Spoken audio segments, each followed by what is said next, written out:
So now that you cracked the code on Swedish sounds, it's time to say your first real sentences in Swedish.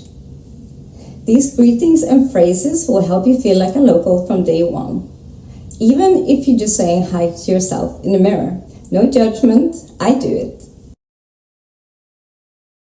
Snälla. Snälla. Tack så mycket.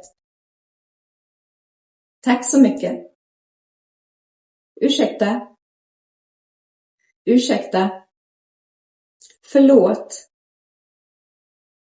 Förlåt. Det är okej.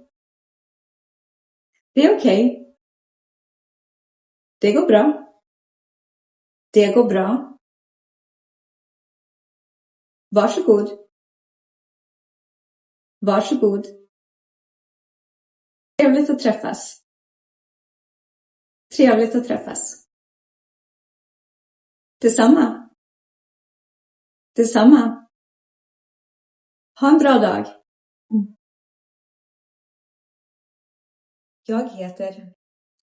Jag heter Helena. Vad heter du? Var heter du? Var kommer du ifrån? Var kommer du ifrån?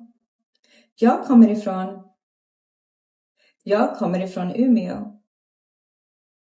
Trevligt att träffas. Trevligt att träffas. Hur mår du?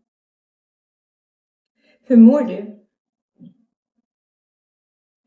Jag mår bra. Jag mår bra. Thank you so much for choosing this course. I hope you had fun and feel more confident in your Swedish already.